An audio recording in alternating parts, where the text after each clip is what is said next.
It's time for a mid-year check-in. That's right. It's the end of June. We're halfway through this year, and I'm going to do a little, I don't know, let you know the kind of thing that I do to do a mid-year check-in, making sure that my life is fully aligned and beautiful and full of magic. And I feel like I know where I'm going for the rest of the year, and maybe give you some things to think about too for your mid-year check-in as we step fully into summer. If the word witch makes you feel full of power and excitement, if you love personal development but loathe boring love and light conversation, if a sexy combo of witchery and inner work piques your interest, you're in the right place. Welcome home, Magic Maker, and welcome to Expedition to Soul, the podcast brought to you by the Sisters Enchanted. How is it that every single year, is there ever a year where we reach halfway through the year and we don't think, man, this year's half over? Where did the time go? And we're at that time. We're here now. Where did the time go? So we are halfway through 2024, which means that it's time for a mid-year check-in. 2024 is numerologically an 8 year. When we add up 2 and 2 and 4, we get 8. So that's a 8 is the infinity the infinity symbol on its side. Infinite possibilities. And I am excited though for the rest of this year. I feel like anytime that we have an opportunity for a refresh, to recenter ourselves on our intentions, our solar goals, and be sure that we are living the lives that we aim to be living and desire to be living. Anytime we have the opportunity to do that with a new moon, a full moon, one of the seasonal Sabbats, which we just had the summer solstice, it's just these invitations to realign, recenter. I truly believe that when we don't take control of life, life takes control of us. Now, that might be kind of a cliche thing to say for some people, but it is very true. If you're not dictating where your time goes, your time will tell you where it goes. If you're not dictating where your money goes, then your money will tell you where it's going to go. So we really want to claim power over our time, over our money, and bring the focus of it back to ourselves so that we can create the lives we desire to be living. So with this sort of reflection process, I love to think back to the beginning of the year or the winter solstice, if you do this around that time, which is near the beginning, the end of last year, beginning of this year. What was your intention for this year? What was your word of the year? Now, we teach this, and if you're in holistic witchery, you know this. We always teach intention as feeling, lunar intentions and solar goals. How do you want to feel? And then the solar goal, what are you going to do to feel that way? So if you want to feel abundant, what are you doing to feel that way? Those are your goals. They're the yes or no, I did or I did not do it things. If your intention is to feel powerful, what are you doing to feel powerful? And then you can say yes or no, did I or did I not do those things? And this is how we create the lives that are aligned with our future vision.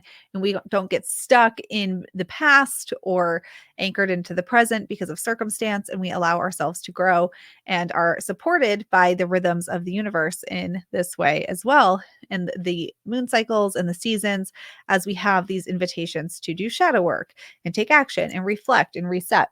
So, right now, what was your intention for this year? Did you set a feeling, how you want to feel? And did you pick a word of the year? So if you have that, next step is to ask yourself, are you any closer to that? Have you been living the way you want to feel? Have you been doing things to feel the way you want to feel? Have you been acting on your solar goals? So for me, my word of the year was really a phrase. It was don't fucking flinch. That was mine. I was feeling very the last few years, I noticed how much I hesitate. And I actually noticed this again recently on a group call we were hosting for one of our programs. My tendency to manage people's emotions without, like, no one has to do anything, or be a certain way for me to do it. I think that from childhood, it was something I did to survive, like predict how adults in my life would be feeling and take steps to manage their emotions. And it has dawned on me how much I still do that. Like I make decisions, I act based on managing the room, managing the emotions of others, and then I hesitate or I'll hold myself back from saying something that I really need to say.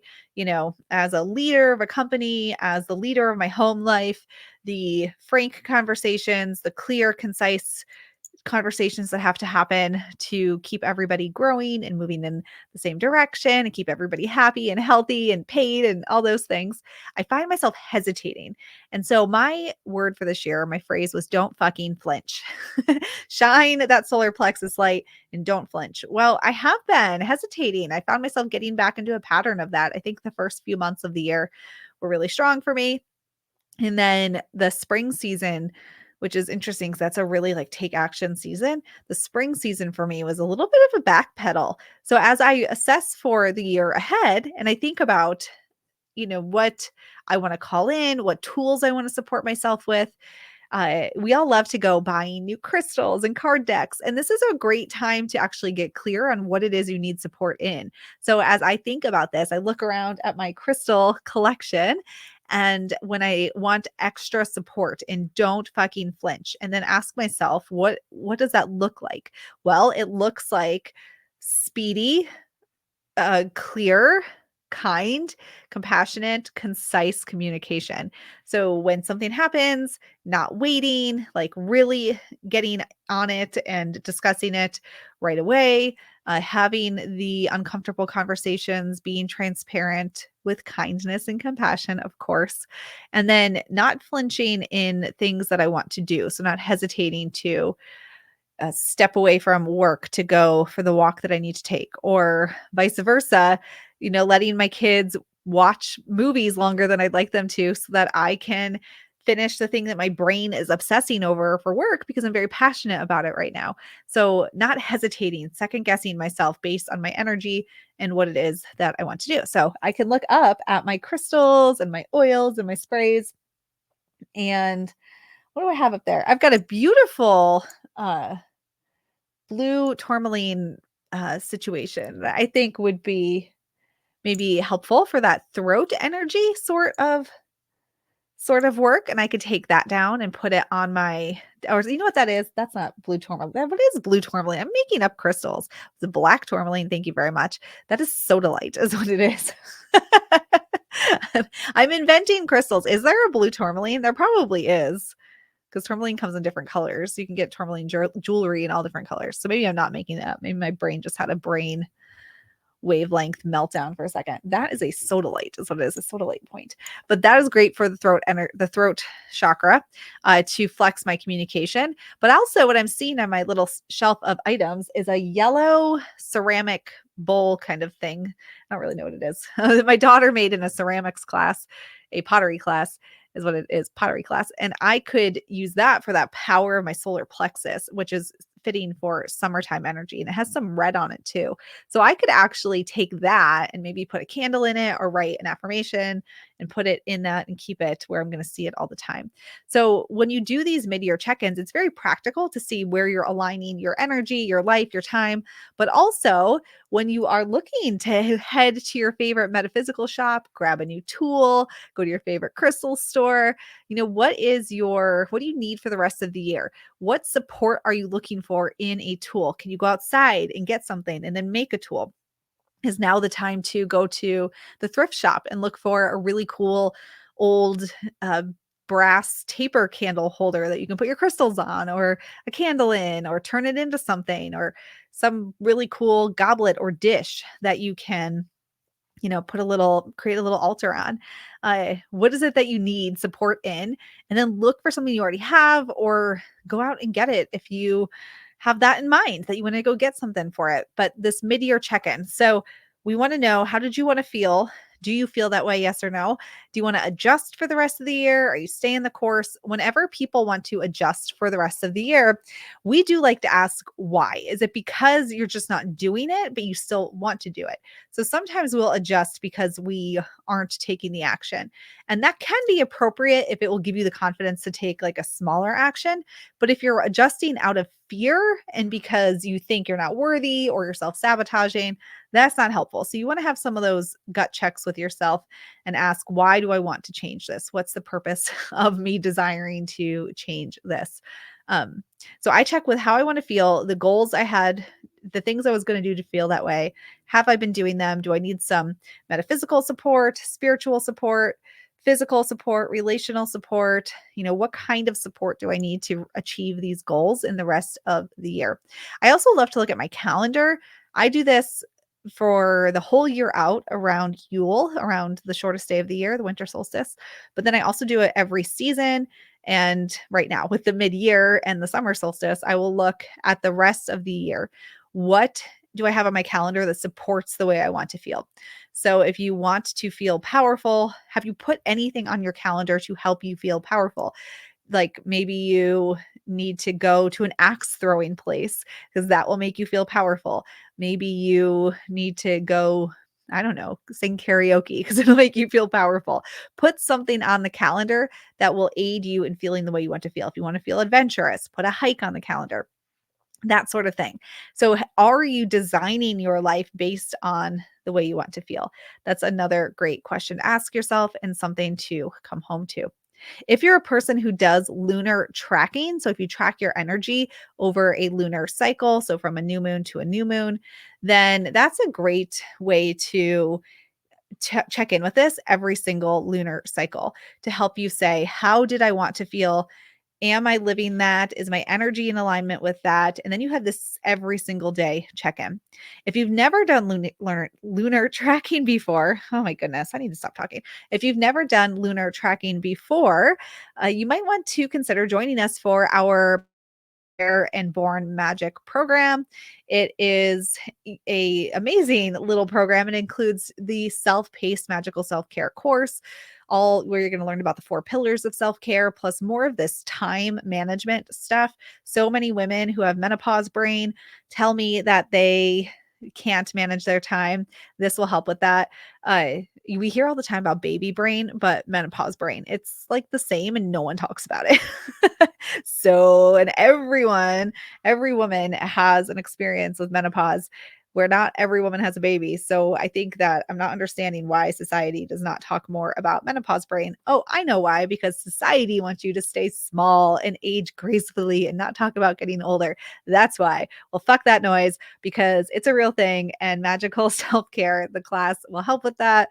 And then you also get copies of my books, Magical Self-Care and Born Magic PDF style. So you can upload them to like a reader on your phone or a tablet or whatever, or just on a computer, whatever you want to do. But we are hosting a challenge starting with the new moon in July, which is just right around the corner, with a lunar cycle tracking challenge. So we will ask you to track your energy or something for a whole lunar cycle and then report back to us.